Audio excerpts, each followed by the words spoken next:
Madison Fletcher thought she'd seen everything in her 12 years of teaching. Gang fights in Detroit, knife threats in Philadelphia, drug deals in school bathrooms. But nothing prepared her for what awaited her at Riverside High School in suburban Oregon, a place where privilege bred a different kind of darkness, and where her Brazilian martial arts background would become her only lifeline. Before we jump back in, tell us where you're tuning in from. And if this story touches you, make sure you're subscribed, because tomorrow I've saved something extra special for you. What started as a simple case of teenage pranks would spiral into something far more sinister, forcing Madison to choose between her career and her survival. Because when you corner someone who spent 15 years mastering the art of capoeira, you better be ready for the consequences. The September rain hammered against the windshield as Madison Fletcher pulled into the faculty parking lot of Riverside High School. Steam rose from her coffee cup as she studied the imposing brick building through the passenger window. 3 stories of traditional architecture, perfectly manicured lawns, and students arriving in vehicles that cost more than her annual salary. This wasn't inner-city teaching anymore. Madison grabbed her leather messenger bag and stepped into the drizzle. At 34, she carried herself with the fluid grace of someone who'd spent years moving to the rhythm of berimbau drums and learning to read opponents' intentions in their shoulder movements. Her dark hair was pulled back in a practical ponytail, and her clothes were simple but professional, nothing that would hint at the unconventional skills she'd acquired during her 2-year teaching stint in Salvador, Brazil. The main office buzzed with typical first-day chaos. Principal Janet Whitmore, a woman whose smile seemed permanently fixed in place, rushed over with a stack of papers and a look of barely contained panic. "Madison, thank goodness you're here. I know we only spoke on the phone, but we're desperate. Mrs. Henderson had her accident just 3 days ago and found a qualified Spanish teacher mid-semester. She thrust the papers forward. Your classroom is 237, second floor. The students are, well, they're challenging. Challenging how?" Principal Whitmore's smile flickered. "Let's just say they've been through 4 substitute teachers in 2 weeks. They're testing boundaries. Nothing you can't handle, I'm sure." Madison had heard this euphemism before. In Philadelphia, testing boundaries meant dealing with kids who'd grown up too fast in neighborhoods where survival was a daily concern. Here, she suspected it meant something entirely different. Room 237 sat at the end of a long hallway lined with trophy cases and college preparatory program banners. Madison inserted her key and pushed open the door to find her new domain. 30 desks arranged in neat rows, a whiteboard that actually worked, and windows that let in natural light. Luxury compared to her previous assignments. She spent the morning arranging her materials and reviewing class rosters. The names told a story of suburban affluence: Bryce Kellerman, Ashton Whitfield, Paige Caldwell, Hunter Morrison. These weren't kids worried about where their next meal was coming from or whether they'd make it home safely after school. These were teenagers with different pressures, different weapons. The first bell rang at 8:15. Madison positioned herself by the door, greeting each student as they entered. Most offered polite nods or quiet good mornings, but she immediately spotted the ones who would define her experience here. Bryce Kellerman swaggered in like he owned the building. Tall, athletic, with the kind of confidence that came from never facing real consequences. Behind him followed his inner circle, Hunter Morrison, whose expensive sneakers probably cost more than Madison's monthly car payment, and Ashton Whitfield, who carried himself with the casual arrogance of someone accustomed to getting his way. "So you're the new meat," Bryce announced, loud enough for the entire class to hear. "Hope you last longer than the others." Madison smiled pleasantly. "I'm Ms. Fletcher, and you must be Bryce. I've heard interesting things about you." "All good." "I hope. That depends on your definition of good." The class settled into their seats, and Madison began her introduction. She kept it brief. Her teaching background, her expectations, her classroom rules. Standard first-day material, delivered with the calm authority of someone who'd learned to command attention in much more volatile environments. "Now, let's start with something fun," she continued, moving to the whiteboard. "I want everyone to share something interesting about themselves in Spanish. Even if your Spanish isn't perfect, I want you to try." Hands shot up around the room. Madison called on several students, offering gentle corrections and encouragement. The atmosphere seemed surprisingly normal until she made the mistake of calling on Hunter Morrison. Hunter leaned back in his chair, arms crossed. "I don't really see the point in learning Spanish. I mean, if people want to live in America, shouldn't they learn English?" A few students shifted uncomfortably. Madison felt the familiar tightening in her chest that came with recognizing a test. This wasn't about language learning. It was about power, about seeing how the new teacher would react to provocation. "That's an interesting perspective, Hunter," she replied evenly. "Spanish is actually one of the most widely spoken languages in the world. In fact, the United States has the second largest Spanish-speaking population globally. Learning it opens doors to communication with over 500 million people." "Yeah, but we're in America," Bryce interjected. "Why should we have to accommodate people who won't learn our language?" Madison could feel the room's energy shifting. Some students looked genuinely uncomfortable, while others leaned forward, anticipating conflict. She'd navigated these waters before, but suburban racism had a different flavor than urban prejudice, more coded, more polite, but equally toxic. "Well, Bryce, considering that Spanish was spoken in many parts of what's now the United States, long before English arrived, you might want to reconsider who's accommodating whom." The comment landed with surgical precision. Bryce's face flushed red, and she saw Hunter's jaw clench. Point to the new teacher, but Madison knew she'd just painted a target on her back. The rest of the period proceeded without major incident, though she felt the undercurrent of tension like an electrical charge in the air. As students filed out, she heard Bryce mutter to his friends, "This bitch thinks she's smart." The word hit her like a slap. Not because she hadn't heard worse. Her years in inner-city schools had exposed her to every imaginable insult, but because of the casual cruelty behind it. These boys had been raised with privilege and opportunity, yet they wielded their advantages like clubs. Her second period proved equally challenging. The same dynamic played out with different players. By lunch, Madison had identified the power structure at Riverside High with crystalline clarity. Bryce Kellerman ruled the junior class through a combination of athletic status, family wealth, and carefully cultivated intimidation. His parents were major donors to the school district. His father sat on the school board. His circle of influence extended far beyond the classroom, creating a protective bubble that made him essentially untouchable. During her lunch break, Madison walked the halls, observing student interactions. She watched Bryce and his crew corner, a smaller kid near the lockers, taking his lunch money with smiles and jokes that barely concealed the underlying threat. She saw them accidentally bump into students they deemed inferior, always with enough plausible deniability to avoid official consequences. This was bullying with a trust fund, more sophisticated than the overt violence she'd encountered in urban schools, but equally destructive. These boys had learned to weaponize their privilege, turning their social advantages into tools of oppression. The afternoon brought her most challenging class yet. Advanced Spanish literature, populated entirely by seniors who'd already established their hierarchy. Bryce wasn't in this group, but his influence was carried by his girlfriend, Paige Caldwell, and her lieutenants. Paige was everything Bryce was in female form: beautiful, wealthy, and utterly convinced of her own superiority. She sat in the front row like a queen holding court, her perfectly straightened blonde hair catching the afternoon light streaming through the windows.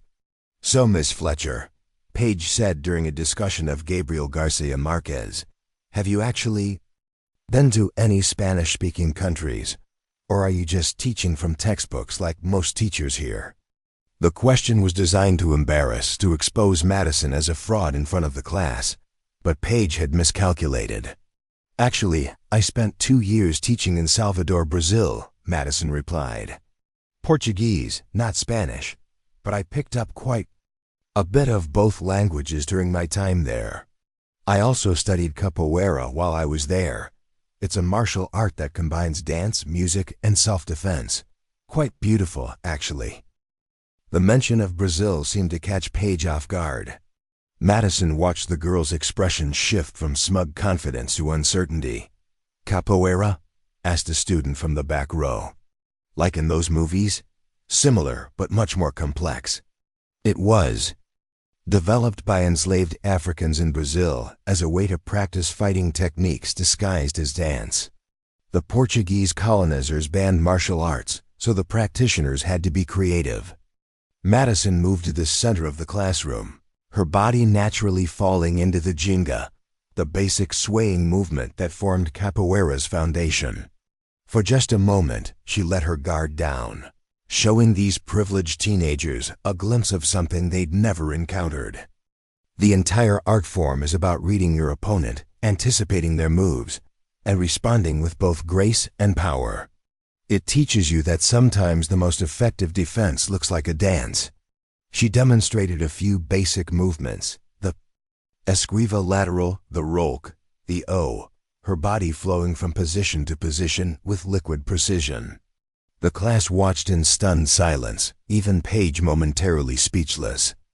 Preparing and narrating this story took us a lot of time, so if you are enjoying it, subscribe to our channel. It means a lot to us. Now back to the story. Of course, Madison continued, settling back into her teacher persona, the real beauty of Capoeira isn't in the physical movements. It's in philosophy. The idea that you can transform oppression into art, that you can find freedom even in the most constrained circumstances. The final bell rang, ending what had been simultaneously the most challenging and most revealing day of Madison's teaching career. As students filed out, she caught fragments of whispered conversations. Did you see her move like that? That was actually kind of cool. Bryce is going to hate her even more now. The last comment sent a chill down Madison's spine. She'd managed to earn some respect, but she'd also escalated the conflict. In her experience, bullies like Bryce didn't back down when challenged. They escalated.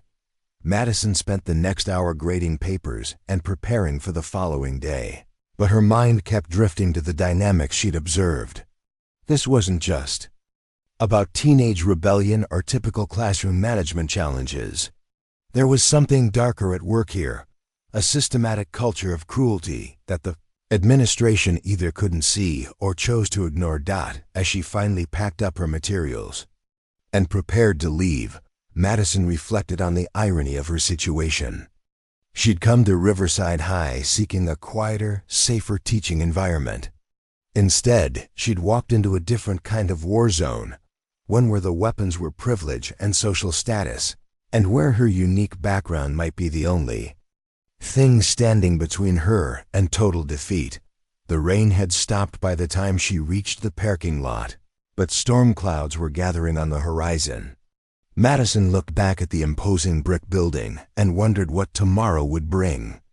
In Salvador, she'd learned that every capoeira roba began with respect and ended with understanding. But she had a feeling that the game she was about to play at Riverside High would follow entirely different rules. Tuesday morning arrived with the kind of crisp October air that made everything feel sharper, more defined. Madison had spent the evening researching Riverside High's disciplinary records and student handbook, trying to understand the system she was operating within. What she found was illuminating, a complex web of policies that looked impressive on paper, but seemed designed to protect certain students from real consequences. The Kellerman family had donated over $2 million to the school district in the past 5 years. The Morrison family funded the athletic programs. The Caldwells had endowed the arts wing. These weren't just wealthy families, they were the school's financial backbone, which explained why their children operated with such impunity. Madison's first period proceeded smoothly enough. The freshmen were still intimidated by her presence and hadn't yet learned to test boundaries. But she could feel the anticipation building in the hallways, whispered conversations that stopped when she passed, glances that lingered a bit too long. Word of yesterday's Capoeira demonstration had spread. During her prep period, she decided to explore the school more thoroughly. The building was a maze of corridors, hidden alcoves, and forgotten spaces, perfect for the kind of subtle harassment that left no witnesses. She discovered maintenance areas, storage rooms, and emergency exits that weren't regularly monitored. Mental notes filed away, just in case. The real test came during the third period. Bryce walked into her classroom with a swagger that seemed more pronounced than yesterday, his entourage flanking him like bodyguards. But there was something different in his eyes, a calculating coldness that hadn't been there before. "Good morning, class," Madison began, but Bryce cut her off. "Actually, Miss Fletcher, before we start, I think we need to address something." He stood up without permission, commanding the room's attention. "Yesterday, you made some pretty offensive comments about American culture and language. My parents are concerned about the kind of anti-American propaganda being taught in this classroom." The accusation hung in the air like poison gas. Madison felt every eye in the room fixed on her, waiting to see how she'd respond to this calculated attack. Bryce had clearly spent the evening strategizing, possibly with his parents' input. "That's an interesting interpretation of our discussion about linguistic diversity," Madison replied calmly. "Would you like to elaborate on which specific comments you found offensive?" "The part where you basically said Spanish speakers were here first, so we should accommodate them instead of expecting them to assimilate into American culture." Madison recognized the trap. Bryce was trying to goad her into a political argument. That would give him ammunition to use against her with the administration. Classic privilege warfare: twist the opponent's words, claim victimhood, then use institutional power to destroy them. What I said was historically accurate. Spanish was spoken in much of what's now the southwestern United States before English arrived. That's not anti-American, it's just history. "See, there you go again," Hunter chimed in from the back. "Always making excuses for people who won't integrate properly." Madison felt the familiar fire building in her chest, the same feeling she'd experienced in Salvador when confronted with injustice. But she'd learned to channel that energy, to transform anger into something more useful. "Hunter, since you seem particularly interested in integration, why don't you come up here and integrate some Spanish vocabulary into our lesson?" The challenge was issued with such casual authority that Hunter found himself standing before he'd fully processed what was happening. The class watched with fascination as he realized he'd been outmaneuvered. I don't really know much Spanish yet." "That's okay, let's start simple. Can you tell the class how to say respect in Spanish? Respeto? Very good. And how about understanding?" Hunter shifted uncomfortably. "I don't know that one." "Comprension. It's actually quite beautiful when you think about it. The idea that true understanding requires us to grasp something completely, to hold it in our minds until we can see it from all angles." Madison moved closer to Hunter, not threatening, but close enough that he could feel her presence. "You know what's interesting about both words? They exist in every language because they represent universal human needs. The need to be respected, the need to be understood. Do you think those needs change depending on what language someone speaks?" Hunter's face flushed red. "No, ma'am. You can sit down now." The exchange had taken less than 3 minutes, but Madison could see its impact rippling through the classroom. She'd taken Bryce's attack and transformed it into a teaching moment, demonstrating both intellectual superiority and emotional control. More importantly, She'd done it without losing her temper or giving them ammunition to use against her, but she also recognized that she'd just escalated the conflict to a new level. The rest of the period passed in tense silence, with Bryce and his crew exchanging glances that promised retaliation. Madison continued her lesson on subjunctive mood in Spanish, but part of her attention remained focused on reading the room's energy. In Capoeira, you learn to fight multiple opponents by staying aware of everyone's positioning, anticipating attacks from unexpected angles. After class, as students filed out, Bryce paused at her desk. "You think you're pretty smart, don't you?" His voice was low, meant only for her ears.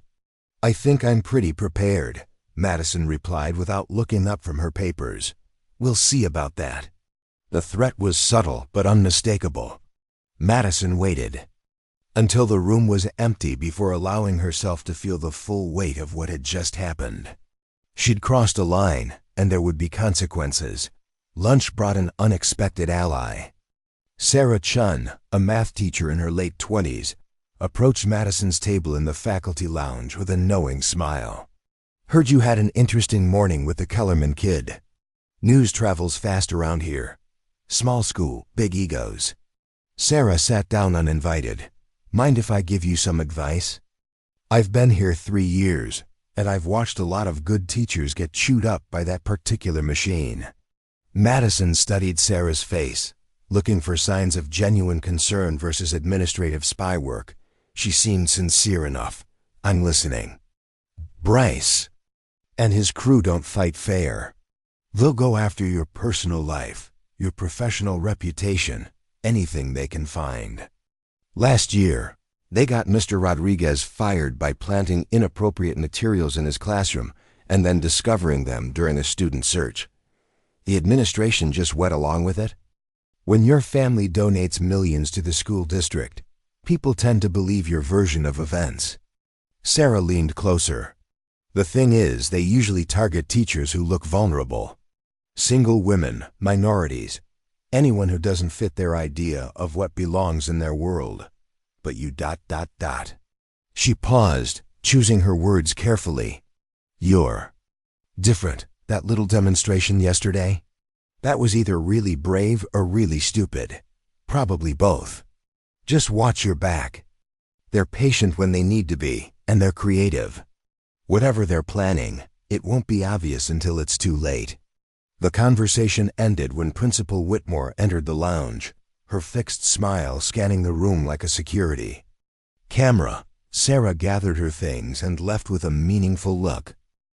Madison spent the afternoon teaching her remaining classes, but her mind kept returning to Sarah's warning. She'd seen institutional corruption before, but never dressed up in such respectable clothing. In the urban schools where she'd worked, the problems were obvious: underfunding, understaffing, violence. Here, the corruption wore a tie and donated to charity. Her final class of the day was a P Spanish literature. Bryce's girlfriend Paige holding court in the front row. But today, Paige seemed different, more focused, more calculating. She participated actively in discussions, asked insightful questions, and generally behaved like a model student. Madison recognized the performance for what it was: intelligence gathering. Paige was studying her, looking for weaknesses, cataloging vulnerabilities. It was actually quite sophisticated for a teenager, which made it more dangerous. "Ms. Fletcher," Paige said as class ended, "I wanted to apologize for yesterday's awkwardness. Sometimes discussions get heated, and I think there might have been some misunderstandings." The apology was delivered with perfect sincerity, complete with appropriate body language and vocal tone.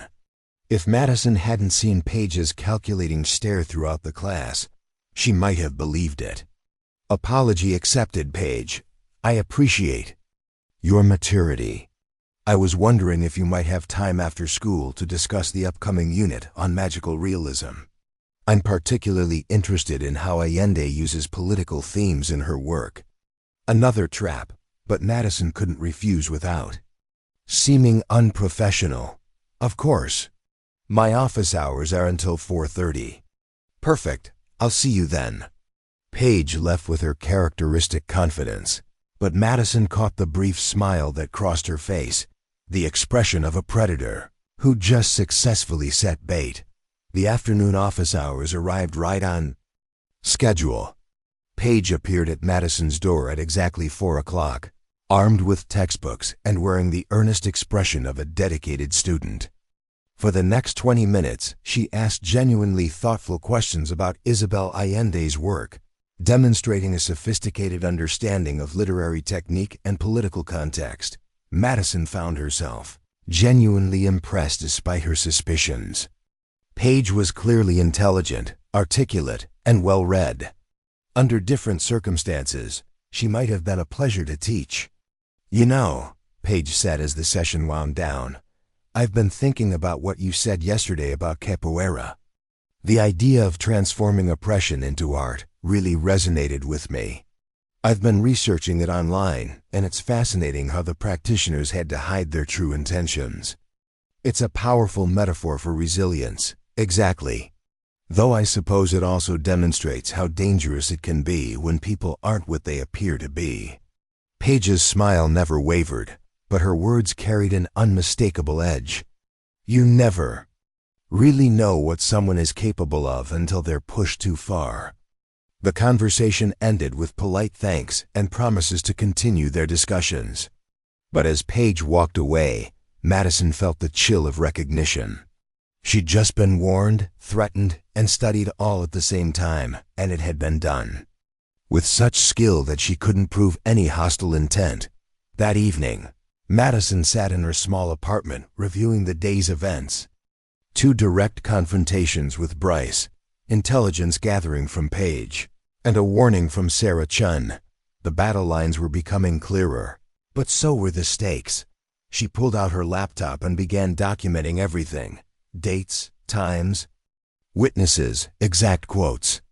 If this was going to escalate, she needed evidence. More importantly, she needed to understand her opponent's capabilities and motivations. Madison had learned in Brazil that every capoeira game began with respect but could end in violence if the participants lost control. The key was maintaining your center, reading your opponents, and never letting them dictate the rhythm of the encounter. As she prepared for bed, Madison performed her evening capoeira routine, ginga, esquivas, and kicks flowing together in the small space of her living room. The movements were meditative, helping her process the day's tensions while keeping her body ready for whatever challenges tomorrow might bring.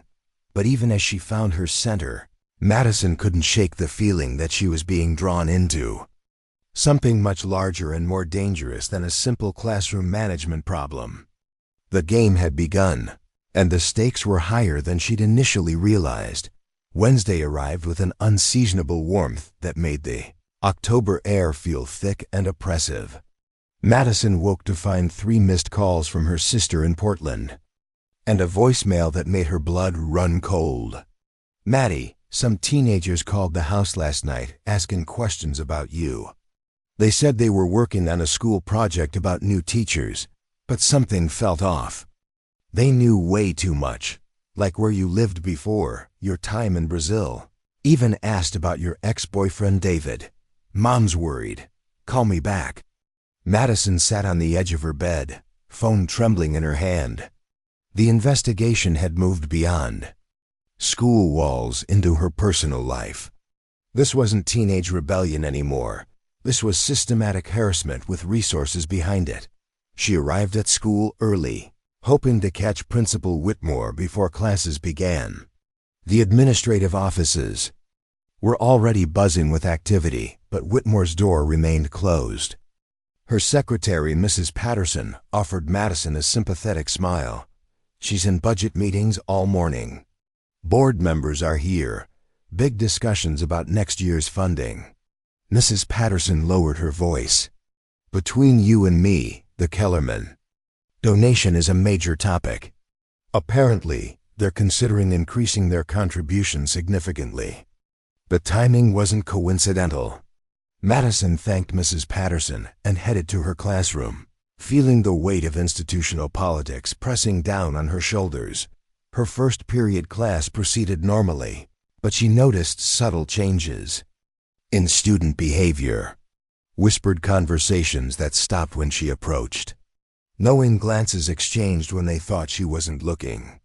The rumor mill was working overtime. During the second period, the harassment escalated to a new level. Madison discovered that someone had accessed her computer during the night. Nothing was stolen or damaged, but files had been moved. Browser history cleared, and her password had been changed. The message was clear. They could reach her anywhere. She immediately contacted the IT department, but the response was frustratingly bureaucratic. "We'll look into it," they promised, but these things happen, probably just a glitch in the system. No one wanted to acknowledge what was obviously a deliberate intrusion. Third period brought Bryce and his crew, but today they employed a different strategy. Instead of direct confrontation, they launched a campaign of subtle disruption. Questions that seemed innocent but were designed to derail lessons. Comments that skirted the edge of appropriateness without crossing clear lines. Technical difficulties with classroom equipment that mysteriously resolved themselves when other teachers were present. Madison recognized the tactics from her research into psychological warfare. Death by 1,000 cuts, no single incident. Serious enough to warrant disciplinary action, but collectively designed to create an atmosphere of chaos and instability. "Ms. Fletcher," Bryce said during a discussion of Spanish colonial history, "I'm having trouble understanding why we need to learn about this stuff. I mean, isn't this kind of like critical race theory? My dad says schools shouldn't be pushing political agendas."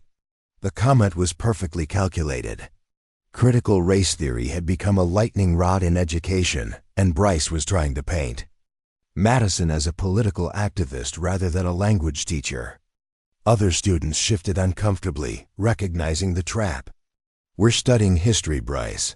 The Spanish colonization of the Americas is historical fact, not political theory. Understanding how languages spread and evolve requires understanding the historical context in which they developed. But you're clearly biased against European colonization. Yesterday you talked about how Spanish speakers were here first, and now you're focusing on the negative aspects of Spanish rule. Seems like you have an agenda." Madison felt the familiar surge of anger, but channeled it into something more useful. She moved to the center of the classroom, unconsciously falling into the balanced stance that had served her well in countless capoeira encounters. "Bryce, let me ask you something. When you study World War II, do you consider it biased to discuss the Holocaust? When you study the Civil War, is it agenda-driven to mention slavery? Historical accuracy isn't bias, it's education. That's different. Those were clearly wrong. But colonization brought civilization to primitive cultures." The comment landed like a slap across the room. Several students gasped audibly, and Madison saw genuine shock on some faces. Bryce had overplayed his hand, revealing the ugly prejudices beneath his polished exterior. "I see." Madison's voice remained steady, but everyone in the room could feel the shift in atmosphere. "So your position is that some cultures are inherently superior to others?" Bryce seemed to realize he'd gone too far, but pride prevented him from backing down. "I'm just saying that some cultures have contributed more to human progress than others. That's not racist, it's just a fact." "Interesting perspective. I wonder what your classmates think about that assessment." Madison turned to address the entire class. "Can anyone think of contributions to human knowledge and culture that came from indigenous American civilizations?" Hands shot up around the room. Students began mentioning agricultural innovations, mathematical concepts, architectural achievements, medical knowledge. The discussion became animated, with even quiet students participating enthusiastically. Madison watched Bryce's face grow redder as his classmates essentially dismantled his argument through their own knowledge and research. She hadn't attacked him directly, She'd simply created space for truth to emerge naturally. The bell rang, ending what had become an unexpectedly powerful lesson. As students filed out, several approached Madison's desk. "That was awesome, Ms. Fletcher. I can't believe he said that stuff." "Yeah, Bryce thinks he knows everything, but he just sounds ignorant." "Are you going to report what he said?" Madison smiled at their concern. "What do you think I should do?" "Definitely report it." That was totally inappropriate. But Madison knew that reporting Bryce would accomplish nothing except escalating the conflict. The administration wouldn't discipline a student whose family funded their programs, especially based on comments that could be interpreted as legitimate classroom discussion. Instead, she spent her lunch period researching the Kellerman family more thoroughly. What she found was illuminating and disturbing. Robert Kellerman, Bryce's father, was a prominent local businessman with interests in real estate development and construction. He'd been involved in several controversial projects that had displaced low-income communities, and his political donations showed a clear pattern of supporting candidates who opposed affordable housing initiatives and immigrant rights. The apple hadn't fallen far from the tree. Madison's afternoon classes proceeded without major incident, but she could feel tension building like atmospheric pressure before a storm. Students were choosing sides, and the conflict was spreading beyond her classroom into the broader school community. After school, she decided to stay late to catch up on grading and prepare for the next day's lessons. The building was nearly empty by 5 o'clock, with only custodial staff and a few teachers remaining. Madison found the silence peaceful after the day's tensions. She was deep in reviewing student essays when she heard voices in the hallway outside her classroom. Male voices, speaking in hushed tones, but with an underlying excitement that made her skin crawl. Definitely stays late most nights. Double quotes opportunity. Teach her a lesson she won't forget. Madison's blood turned to ice water. She immediately recognized Bryce's voice, along with Hunter and at least one other male student. They were planning something, and she was alone in the building with them. Moving as quietly as possible, Madison turned off her classroom lights and crept to the door. Through the small window, she could see 3 figures at the end of the hallway, their backs to her classroom. They seemed to be examining something, possibly keys or access cards. Madison's mind raced through her options. The main office was locked. Her cell phone had no signal in this part of the building. The nearest exit required passing directly by the students in the hallway. She was trapped. But Madison Fletcher hadn't survived 2 years in Salvador's favelas by panicking in dangerous situations. She'd learned to think clearly under pressure, to use her environment as an ally, and to never underestimate the value of patience. Moving carefully in the darkness, she gathered her essential belongings and positioned herself near the classrooms. Secondary exit, a door that led to the storage area behind the science labs. It wasn't an ideal escape route, but it was better than being cornered in a classroom with only one way out. The voices grew closer, and Madison could make out more of their conversation. "Remember, we just want to scare her. Nothing that leaves permanent damage. Speak for yourself. This bitch embarrassed me in front of the whole class. Bryce, man, we agreed. Just enough to make her quit. Fine, but if she tries to fight back, all bets are off." Madison's hands clenched into fists. These privileged teenagers thought they could intimidate her the same way they'd apparently terrorized other teachers. They had no idea what they were dealing with. The sound of keys jingling outside her classroom door made her heart race. Someone had access to her room, either stolen keys or administrative override. The level of planning and resources behind this harassment campaign was becoming clear. Madison heard the soft click of her classroom door opening. Footsteps entered the room, moving cautiously in the darkness. "She's not here," Hunter's voice whispered. "Her car's still in the parking lot," Bryce replied. "She's somewhere in the building. Maybe she's in the bathroom. Or maybe she heard "US coming" and ran like a scared little rabbit. The contempt in Bryce's voice was unmistakable.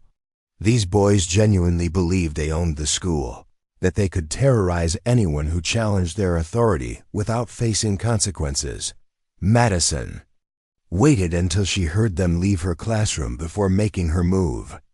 She slipped through the storage room exit and began navigating the maze of corridors that connected the science wing to the main building. Her years of exploring urban environments had taught her to move silently, to use shadows and architectural features for concealment, but as she reached the main hallway, Madison realized with growing horror that this wasn't just three teenagers acting on impulse. She could hear voices from multiple directions. They'd coordinated a search of the entire building. She was being hunted. Madison found herself thinking of her capoeira training, specifically the stories her master had told about the art's origins.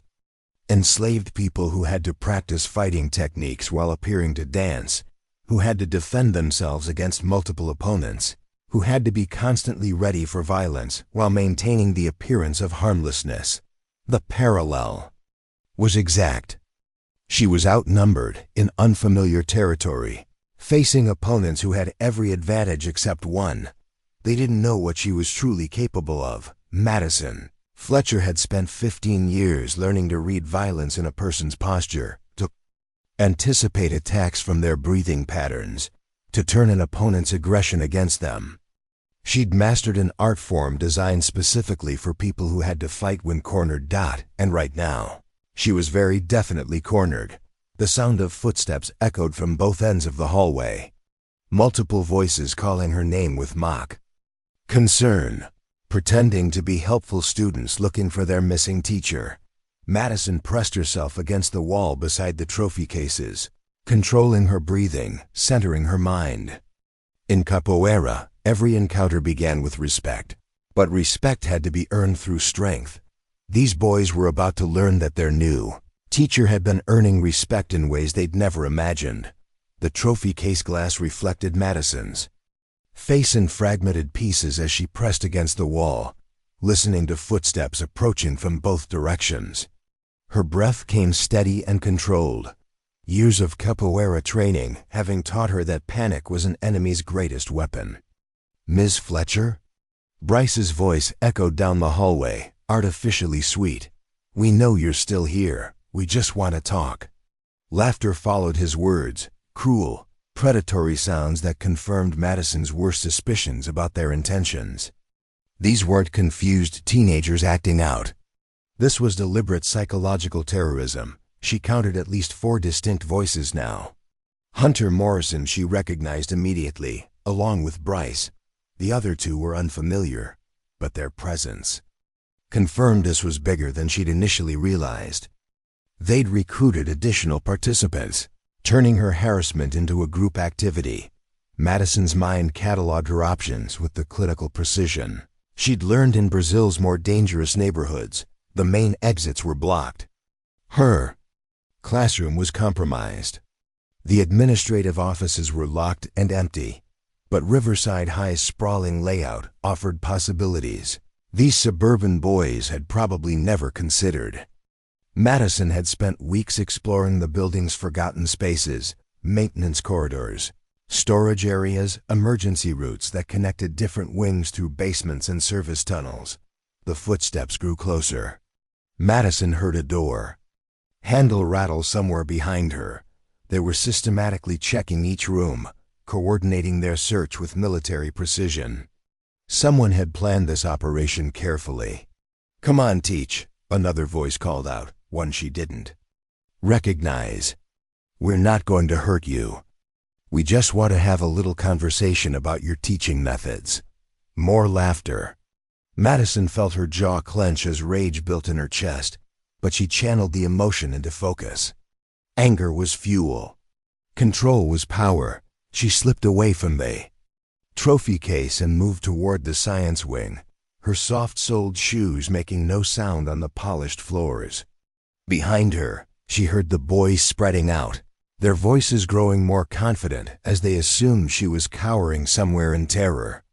Chemistry lab's preparation room had a service entrance that connected to the building's original basement system. Madison had discovered it during her second week, noting how the older sections of Riverside High were honeycombed, with passages that predated modern security concerns. She reached the prep room door and tested the handle unlocked, as she'd hoped.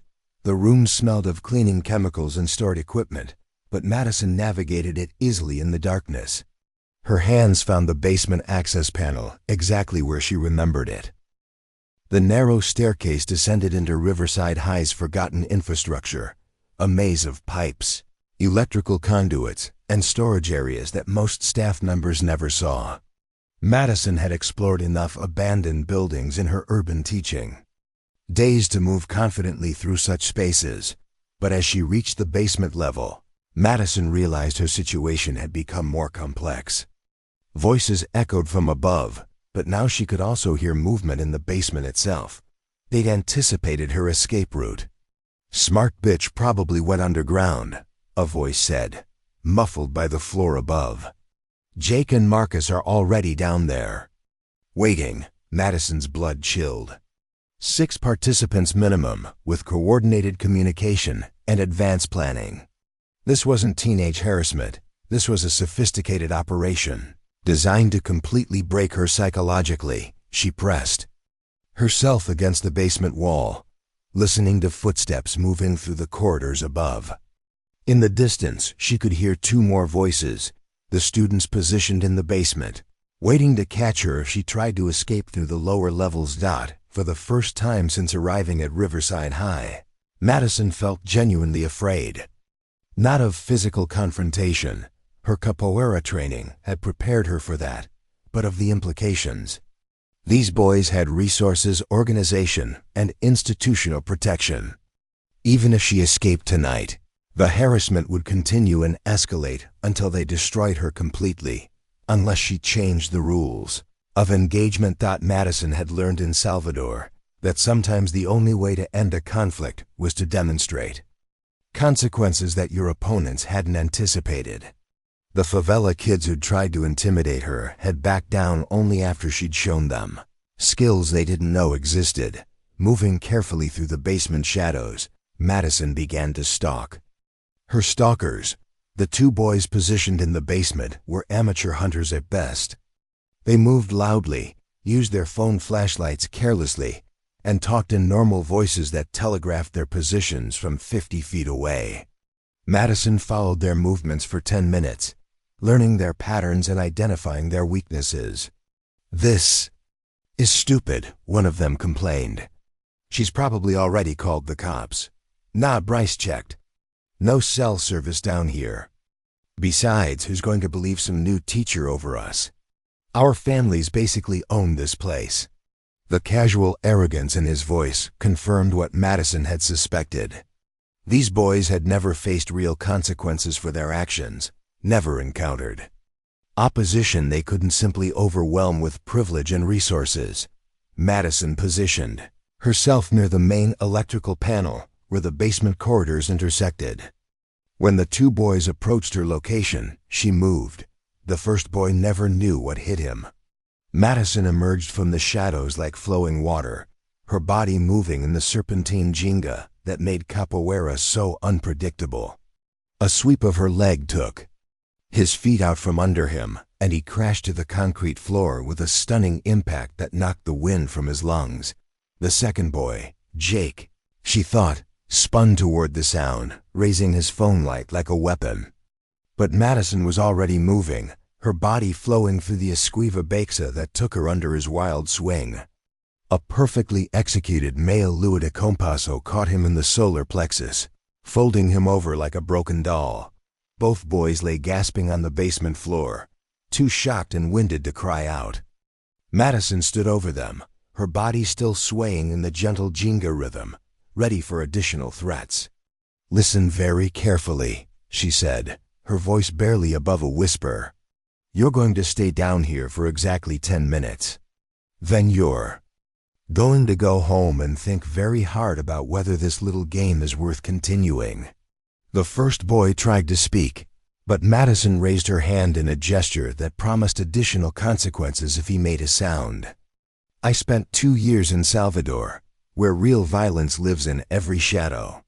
What you're doing here isn't intimidation, it's amateur hour. But if you want to escalate this situation, I promise you'll discover capabilities you never imagined. She moved closer, letting them see her face clearly in the phone light.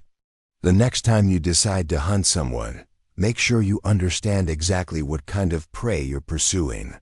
Madison left them in the basement and made her way back to the upper levels through a different route. The building felt different now. She was no longer the hunted, but the hunter. And the shift in psychology changed everything. She could hear Bryce and Hunter still searching the main floors, their voices growing frustrated as they realized their carefully planned operation was falling apart. "Where the hell are Jake and Marcus?" Hunter demanded. "Probably got lost in the basement." "Idiots," Bryce replied, but Madison could hear uncertainty creeping into his voice. She shadowed them through the corridors, staying just out of sight, letting them feel her presence without revealing her location. It was a psychological technique she'd learned from her master. Sometimes the anticipation of confrontation was more unsettling than the confrontation itself. The 2 remaining boys, the ones she hadn't recognized, were searching the arts wing with decreasing enthusiasm. Madison could hear their conversation growing nervous as the reality of their situation became clear. This was supposed to be easy. Corner some scared teacher and make her cry. "Yeah, well, something's wrong. Jake isn't answering his phone. Maybe we should just leave. Bryce will kill us if we bail." Madison smiled grimly. The operation was fragmenting as fear replaced confidence. Time to accelerate the process. She made her way to the school's sound system control room, a space she'd discovered during her building exploration. The door was locked, but years of urban teaching had given Madison practical skills that weren't covered in education courses. The lock yielded to her improvised tools, and soon she had access to Riverside High's public address system. Madison activated the microphone and spoke in a voice that carried through every hallway in the building. "Attention hunters. This is your prey speaking."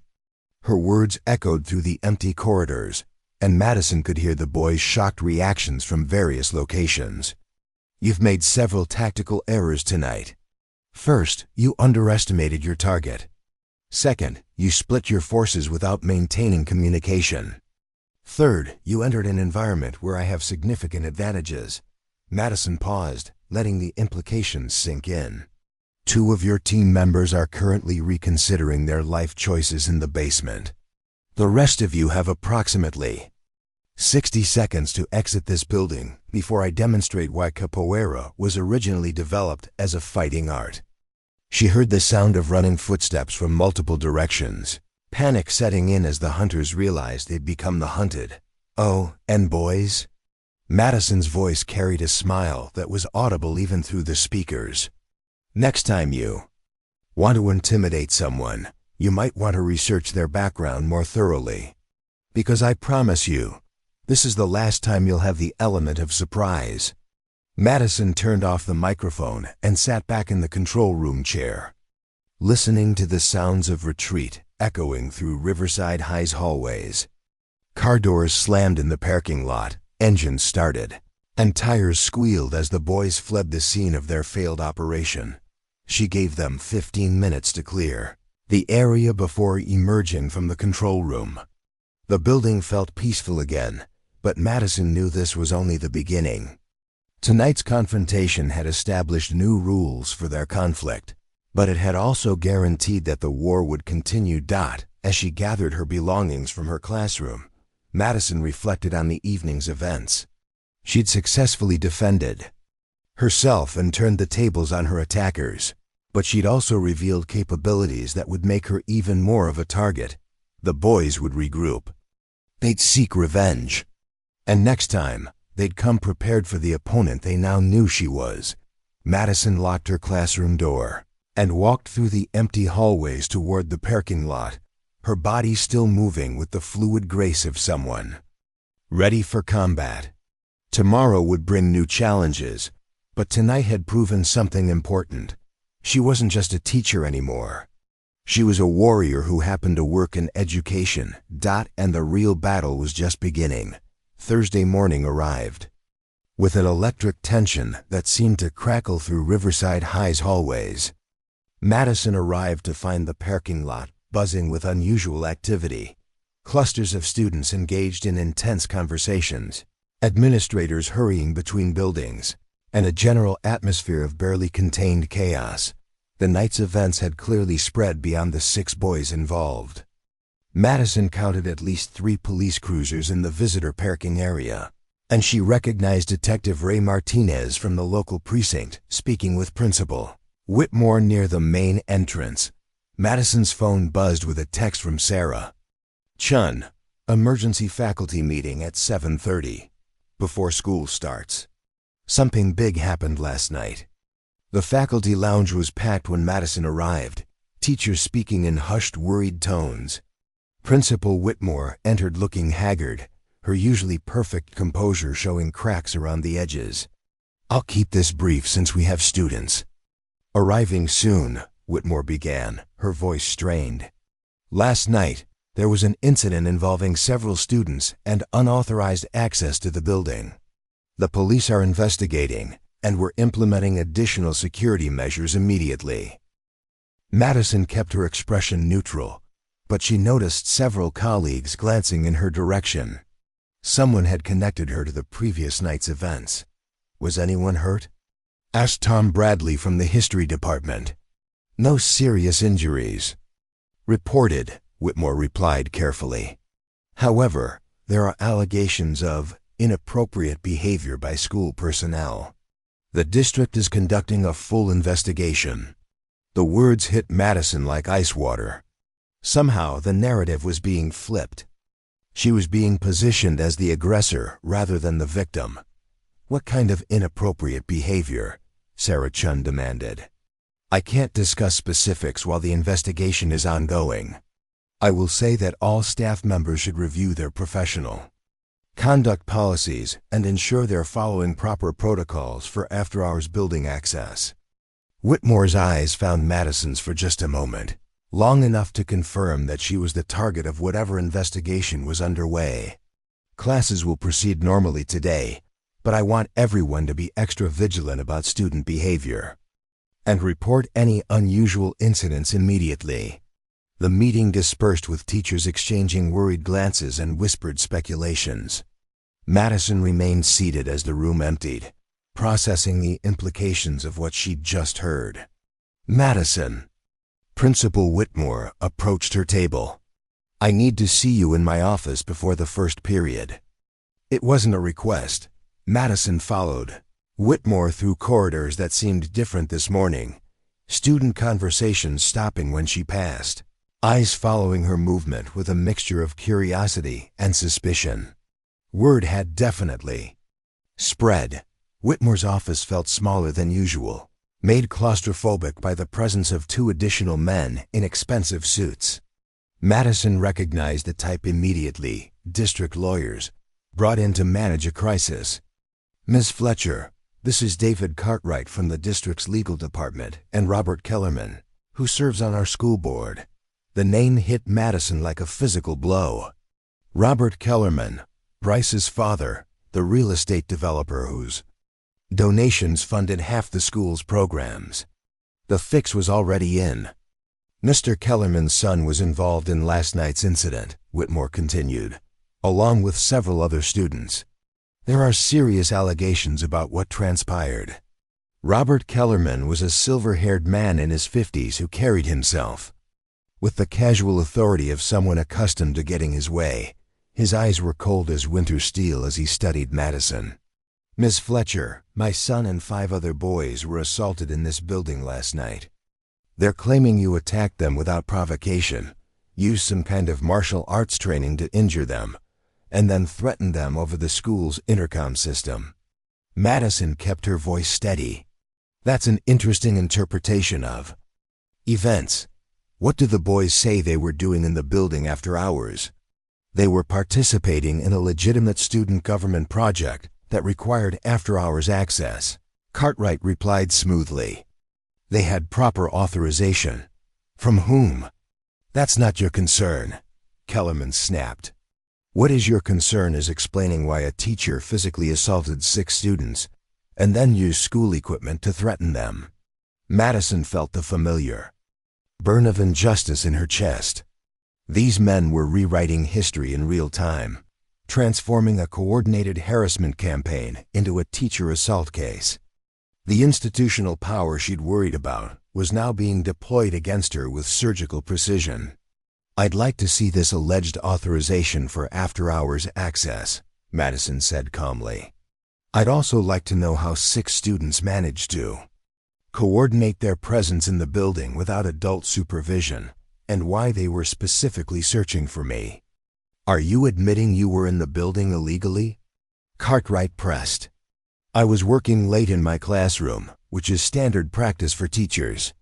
I became concerned when I heard multiple students moving through the building and calling my name in a threatening manner. Threatening manner?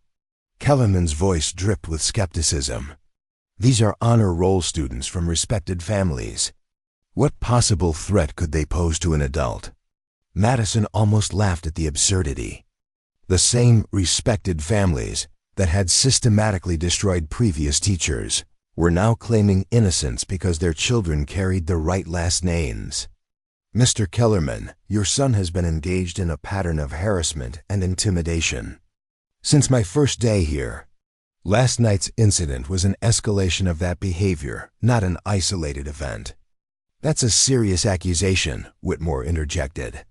Do you have documentation of this alleged harassment?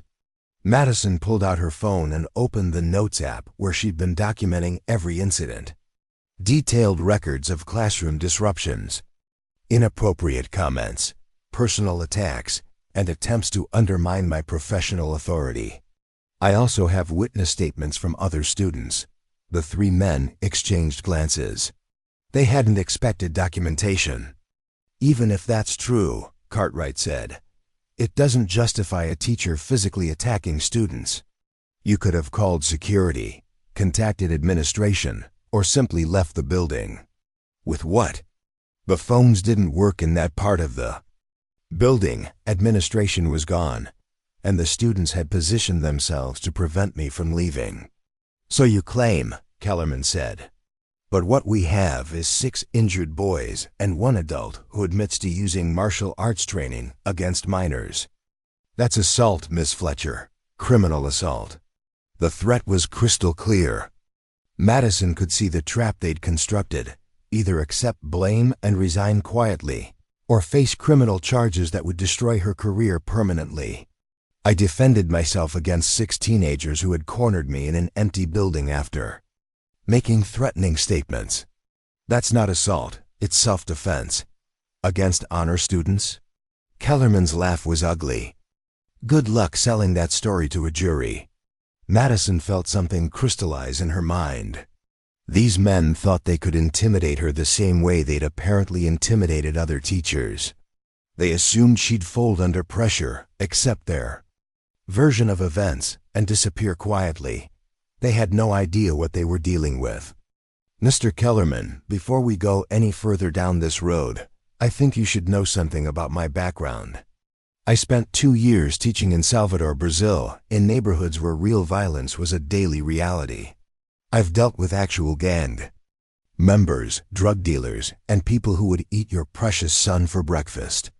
Madison stood up, her posture unconsciously shifting into the balanced stance that had served her well in countless confrontations. Your boy and his friends thought they were hunting a scared teacher last night. What they discovered is that I'm not scared, I'm not weak, and I'm definitely not going to be intimidated by a group of privileged teenagers or their equally privileged parents. The room's atmosphere changed as Madison's words sank in. Kellerman's face flushed red, and Cartwright shifted uncomfortably in his chair. Furthermore, Madison continued, if you want to pursue criminal charges, I suggest you also investigate how your son obtained unauthorized building access, why 6 students coordinated a campaign to stalk and corner a teacher, and what their actual intentions were. Because I guarantee you that a thorough investigation will reveal facts that won't reflect well on any of your honor students. Madison moved toward the door, then paused. Oh, and Mr. Kellerman?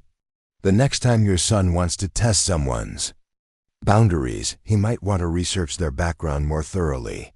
Because I promise you, what happened last night was me showing restraint. She left the office before anyone could respond, walking through the hallways with the fluid confidence of someone who'd just declared war on the most powerful people in the district.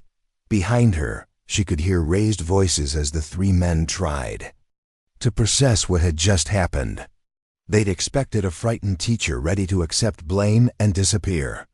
Instead, they'd encountered someone who was prepared to fight back with every weapon at her disposal. Madison's first period class was a study in barely contained chaos. News of the previous night's incident had spread through the student body like wildfire, and every teenager in the room was buzzing with excitement and speculation. Ms. Fletcher, one of her freshman students, asked hesitantly, "Is it true you beat up Bryce Kellerman and his friends?" Madison looked around the room at 32 faces filled with curiosity, fear, and, surprisingly, hope.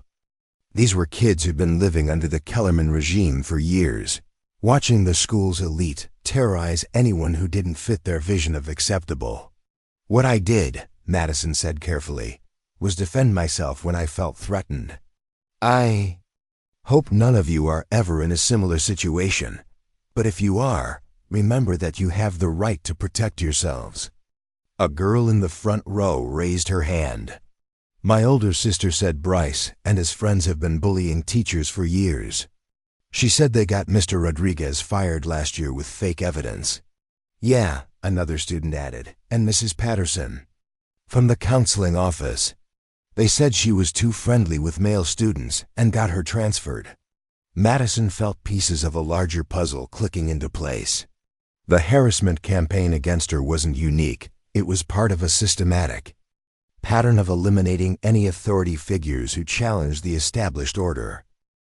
"Sometimes," Madison said, choosing her words carefully, "institutions protect people who should be held accountable and punish people who try to do the right thing. When that happens, individuals have to decide what kind of person they want to be." The bell rang, but her students seemed reluctant to leave. For the first time since arriving at Riverside High, Madison felt like she'd connected with the kids she was supposed to be teaching. As they filed out, the girl from the front row approached her desk. Double quotes, "Miss Fletcher, I'm really glad you didn't let them scare you away. A lot of us have been waiting for someone who would stand up to them." Madison smiled, feeling something shift inside her chest. She'd thought this was just about her career, her professional survival. But looking at these kids' faces, she realized the stakes were much higher. This wasn't just about whether Madison Fletcher kept her job. This was about whether Riverside High would continue to be ruled by entitled bullies, or whether someone would finally hold them accountable for their actions. The war was far from over. In fact, it was just beginning. By lunchtime Thursday, Riverside High had become a powder keg waiting for a spark. Madison could feel the shift in atmosphere as she walked through the cafeteria, conversations that stopped mid-sentence when she passed, groups of students stealing glances in her direction, and an unmistakable energy that suggested something significant was building. She'd barely sat down with her sandwich when Jamie Russo, a quiet sophomore from her third period class, approached her table with obvious nervousness. "Miss Fletcher, could I talk to you about something?" Madison gestured to the empty chair across from her. "Of course, Jamie. What's on your mind?" Jamie glanced around the cafeteria before leaning forward and speaking in a low voice. "What happened last night? It's all over social media. Someone recorded part of it on their phone." Madison's blood chilled. "Recorded what, exactly?" Your announcement over the PA system. Someone was in the building, maybe custodial staff, and they got the audio. It's been shared like crazy on TikTok and Instagram. Jamie pulled out her phone and showed Madison the screen.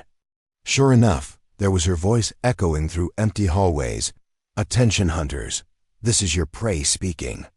The video had over 50,000 views and hundreds of comments, most of them expressing shock and admiration that a teacher had finally stood up to Bryce Kellerman's crew. "The thing is," Jamie continued, "this has kind of become a rallying point. A lot of students are saying it's about time someone called them out." Madison scrolled through the comments, seeing a mixture of support and criticism, but the overwhelming sentiment seemed to favor her actions. "There's more," Jamie said hesitantly. "Some of us have been talking, and we want to do something. We're tired of watching them terrorize teachers and students who don't fit their idea of what belongs here. Jamie, I appreciate the support, but I don't want you kids getting involved in something that could hurt your academic futures. Miss Fletcher, they've already been hurting our futures. Do you know how many good teachers have left because of them? How many students have transferred to other schools because they couldn't handle the harassment?" Madison studied Jamie's face and saw something she recognized from her time in Salvador, the look of someone who'd been pushed past their breaking point and was ready to fight back. "What exactly are you thinking of doing?" Before Jamie could answer, the cafeteria's energy shifted dramatically. Conversations died as Bryce Kellerman entered with his full entourage, but something was different. His usual swagger seemed forced, and Madison noticed he was favoring his left side slightly, evidence of the previous night's encounter. More importantly, the reaction from other students wasn't what it used to be. Instead of the usual deference and fear, Madison saw defiance in many faces. The social media video had apparently changed the power dynamics more than she'd realized. Bryce made a show of walking past Madison's table, stopping just close enough to speak without being overheard by most of the cafeteria. "Enjoy your 15 minutes of fame, teacher. Because when this is over, you'll be lucky to find work cleaning bathrooms." Madison didn't look up from her sandwich. "Is that a threat, Bryce?" "It's a promise. My father's lawyers are already preparing. Criminal charges, assault and battery on minors, terrorist threats, misuse of school equipment. You're done." "Interesting. Have those same lawyers explained what happens when 6 students coordinate to stalk and corner a teacher in an empty building? Because I'm pretty sure that falls under several felony categories." Bryce's face flushed red, but before he could respond, something unexpected happened. Jamie Russo stood up from her chair, her voice carrying across the suddenly silent cafeteria. "Hey, Bryce, how does it feel to get taken down by someone half your size?" The comment landed like a bomb in the hushed space. Madison saw a shock ripple through the room as a sophomore, a quiet sophomore that nobody paid attention to, had just publicly challenged Bryce Kellerman. "What did you say to me?" Bryce's voice carried real menace now. "You heard me. For years you and your friends have been bullying teachers and students, and everyone's been too scared to call you out. Well, guess what? We're not scared anymore." Other students began standing up around the cafeteria. Not many at first, maybe a dozen, but enough to show that Jamie wasn't alone in her defiance. Madison felt a mix of pride and terror as she watched these teenagers find their courage. This was exactly what she'd hoped to avoid. Students putting themselves at risk because of her conflict with the power structure. "Sit down. Jamie," she said quietly. "All of you sit down. This isn't your fight." "Actually, Miss Fletcher, it is our fight," said Marcus Williams, a junior from her AP class. "We've been watching good teachers get destroyed by these people for years. We've been watching students get harassed and intimidated. When do we say enough?" Bryce looked around the cafeteria, clearly realizing that something fundamental had shifted. His usual intimidation tactics weren't working, and the social hierarchy he dominated was beginning to crack. "You people have no idea what you're messing with," he said, his voice rising. "My family built this school. We fund your programs. Without us, this place would be nothing." "Without you," Marcus shot back, "this place might actually be a school instead of your personal kingdom." The cafeteria erupted. Students who'd been silent for years suddenly found their voices, calling out specific incidents of harassment, expressing frustration with the system that protected bullies while punishing their victims. Madison watched the scene unfold with a growing alarm. What had started as her personal conflict was becoming a full-scale student rebellion, and she knew how institutions typically responded to such uprisings, by crushing them completely. "Enough!" Principal Whitmore's voice cut through the chaos as she entered the cafeteria with 2 security guards. "Everyone return to your seats immediately." The room gradually quieted, but the energy remained electric. Madison could see that something had fundamentally changed at Riverside High, and there would be no going back to the old order. "Ms. Fletcher," Whitmore said, her voice tight with barely controlled anger, "I need to see you in my office, now." Madison gathered her things, but as she stood to leave, something remarkable happened. The students who had spoken up, Jamie, Marcus, and about 20 others, also stood up. "If Ms. Fletcher is in trouble for defending herself," Jamie announced, "then we want to be in trouble too. Because we support what she did." "Yeah," Marcus added. "We're tired of watching bullies run this school while good people get punished for standing up to them." Whitmore's face went pale as she realized the scope of what she was dealing with. This wasn't just a personnel issue anymore. It was a student uprising that could easily spiral beyond her control. "All of you, return to your classes immediately or face suspension." "Fine," Jamie said with a courage that Madison found both inspiring and terrifying. "Suspend us." "But we're not backing down anymore." Madison felt her heart breaking as she watched these brave kids put their futures on the line. They were doing exactly what she'd tried to avoid, turning her conflict into a broader battle that could destroy their academic prospects. As she walked toward the office, Madison heard one more voice call out behind her, "Miss Fletcher." It was Sarah Chun, standing near the faculty entrance with several other teachers. "We stand with you too." Madison turned to see not just Sarah, but Tom Bradley from History, Maria Santos from English, and Dr. Patricia Kim from the Science Department. These were respected, tenured faculty members publicly aligning themselves with her cause. The battle lines were now clearly drawn. On one side stood the Kellerman power structure, backed by money, influence, and institutional authority. On the other side stood Madison, supported by students who'd found their courage and teachers who decided they couldn't remain silent anymore. Principal Whitmore seemed to grasp the magnitude of the situation as she looked around the cafeteria. What had started as a simple personnel matter had become a full-scale revolt against the system she was supposed to manage. "Everyone disperse immediately," she ordered, but her voice lacked its usual authority. "Classes resume in 10 minutes." As Madison walked toward what she knew would be another confrontational meeting, she reflected on how quickly everything had changed. 24 hours ago, she'd been an isolated teacher fighting a personal battle against privileged bullies.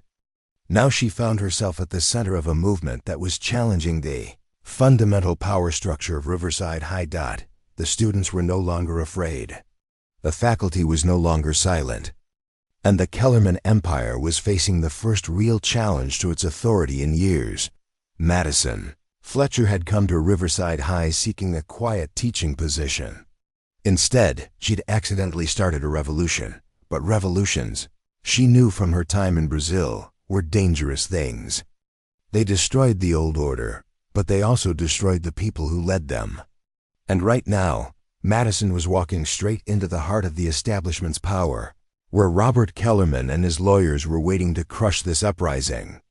Before it could spread any further, the real battle was about to begin, and Madison wondered if she was strong enough to protect the students who had chosen to stand with her.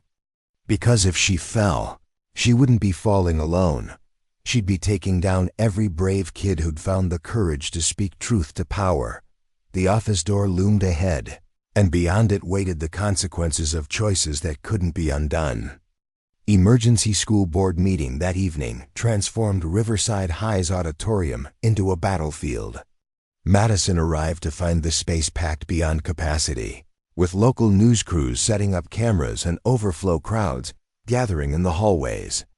What had started as an internal school matter had exploded into a community-wide confrontation about power, privilege, and accountability. Robert Kellerman sat at the board table with 4 other members, his expensive suit and steely demeanor broadcasting confidence.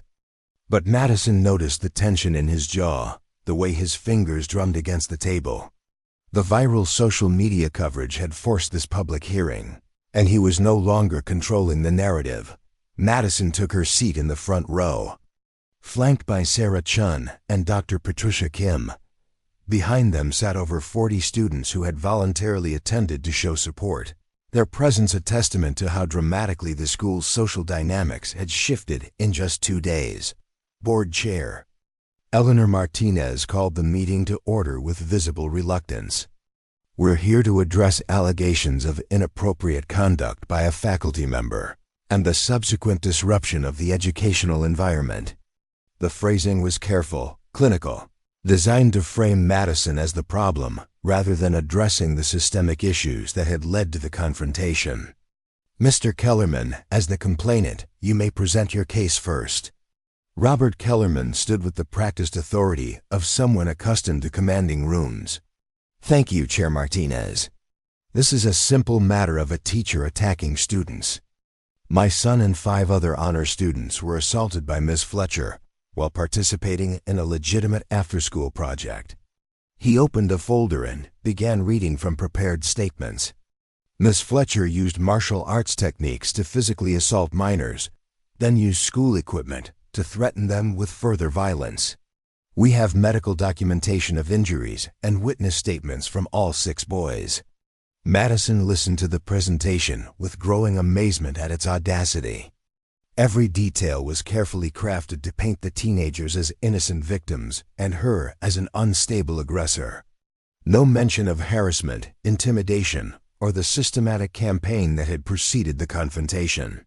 "Furthermore," Kellerman continued, "Ms. Fletcher has created a hostile environment that's disrupted our educational community. Students are afraid to attend school, faculty members are taking sides, and the learning environment has been compromised. We demand her immediate termination and the filing of criminal charges." A murmur rippled through the audience. Madison felt the weight of dozens of eyes on her, waiting to see how she would respond to this character assassination. Chair Martinez consulted her notes. "Ms. Fletcher, you may present your response." Madison stood slowly, her body naturally finding the balanced stance that had served her through countless confrontations. But this wasn't about physical strength, this was about truth, and she'd spent her entire career learning to speak truth to power. "Chair Martinez, board members, community members," she began, her voice carrying clearly through the packed auditorium. "Mr. Kellerman's presentation is a masterful example of how institutional power can be used to rewrite reality. Let me tell you what actually happened." Madison pulled out her phone and opened her documentation app. "For 2 weeks, I've been systematically harassed by a group of students led by Bryce Kellerman. I have detailed records of classroom disruptions, personal attacks, inappropriate comments, and attempts to undermine my professional authority." She began reading specific incidents, dates, and witness statements. The audience listened with growing attention as a pattern of calculated harassment emerged. "The night in question, these 6 students coordinated to trap me in an empty building. They used unauthorized access to enter the school, positioned themselves to prevent my escape, and made statements indicating their intention to teach me a lesson I wouldn't forget." Madison looked directly at Robert Kellerman. "Your son and his friends weren't participating in a school project. They were conducting a premeditated assault on a teacher who had challenged their authority. That's absurd. Kellerman interrupted. You have no proof of. Actually, I do. Madison's voice cut through his objection like a blade. Because while your son was threatening me, someone was recording. The auditorium fell silent. Madison pulled out a small recording device, the same one she'd been using to document classroom incidents for her protection. I activated this when I heard multiple voices in the hallway discussing how to corner the teacher and make her pay. Would you like me to play it for the board? Robert Kellerman's face went white. Chair Martinez looked uncertain, clearly, realizing that the simple narrative she'd been presented was far more complex. I object to the introduction of illegally recorded evidence, Kellerman's lawyer interjected. There's nothing illegal about a teacher protecting herself by documenting threats, Madison replied smoothly. Unless, of course, you're suggesting that your client's behavior was so inappropriate that recording it would be damaging. Before the lawyer could respond, Jamie Russo stood up in the audience. You don't need recordings. I was there. Madison's heart stopped. Jamie, sit down. You don't need to. Yes, I do. Jamie's voice was steady despite her obvious nervousness. I was in the building working on a science project. I saw everything. The auditorium erupted as Jamie made her way to the front. Chair Martinez called for order, but the energy in the room had shifted dramatically. Jamie Russo, sophomore honor roll student, Jamie announced as she faced the board. I witnessed 6 male students hunting through the building looking for Ms. Fletcher. I heard them making threats. I saw them coordinate to trap her. Robert Kellerman shot to his feet. This girl is obviously lying to protect her teacher. Mr. Kellerman, Chair Martinez said sharply, you'll have your chance to respond. Please continue, Ms. Russo. Ms. Fletcher didn't attack anyone. She defended herself against 6 boys who had cornered her and were making threatening statements. And you know what? I'm glad she did. Because for years, these same boys have been bullying students and teachers, and everyone's been too scared to fight back. More students began standing up throughout the auditorium. Marcus Williams, Lisa Chun, David Rodriguez. One by one, they shared their stories of harassment, intimidation, and systematic abuse by Bryce, Kellerman's group. Madison watched in amazement as her students found voices they'd kept silent for years. They spoke about teachers who'd been driven away, students who'd transferred schools, and a culture of fear that had dominated Riverside High for far too long. Enough, Robert Kellerman's voice cracked with frustration. This is a witch hunt. These children have been manipulated by a radical teacher who's filling their heads with anti-authority propaganda. Dr. Patricia Kim stood from her seat. Mr. Kellerman, I've been teaching at this school for 15 years. I've watched your son and his friends systematically terrorize anyone who challenged them. The only thing that's changed is that someone finally stood up to them. Other faculty members began speaking up. Tom Bradley shared how he'd been forced to change his grading policies after threats from influential parents. Maria Santos described having to suppress discussions of social justice topics because of pressure from board members. The meeting was transforming from a simple disciplinary hearing into a community reckoning with years of systemic abuse. Chair Martinez struggled to maintain control as the testimonies continued. It became clear that Madison's confrontation with Bryce Kellerman had unleashed years of suppressed frustration with the school's power structure. I've heard enough, announced Dr. Rebecca Walsh, the board's only minority member. This isn't about one teacher's conduct. This is about a system that protected bullies and punished their victims because of family wealth and political connections. She looked directly at Robert Kellerman. Your son and his friends have been terrorizing this school for years, and we've enabled it because we were afraid of losing your donations. Well, I'd rather lose your money than lose our integrity. The auditorium erupted in applause.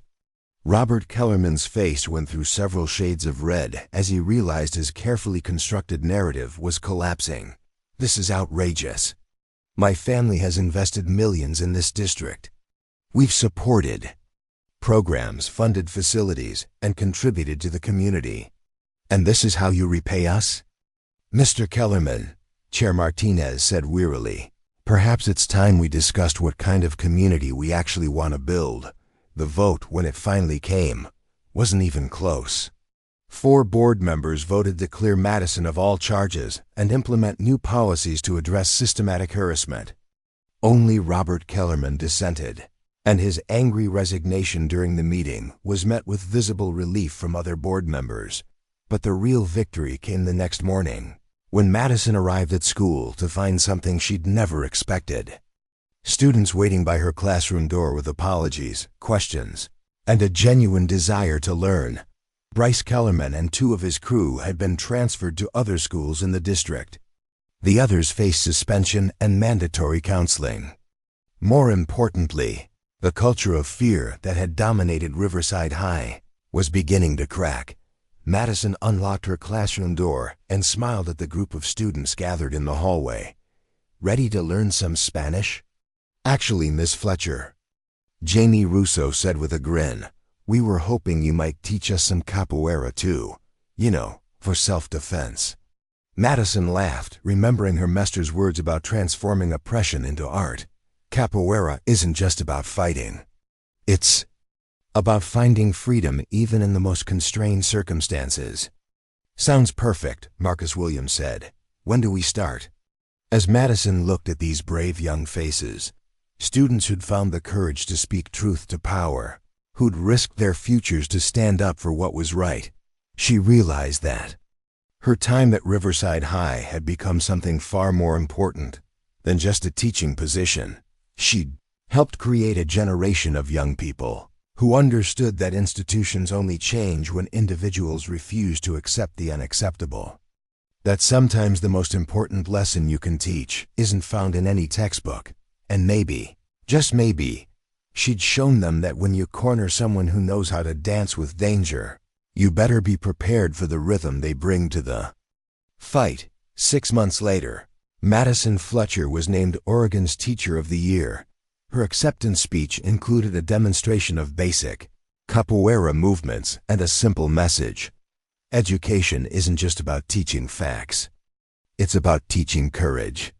In the audience, 43 former students who'd learned that lesson stood and applauded, their voices joining together in the kind of harmony that only comes when people choose justice over comfort, truth over convenience, and courage over silence.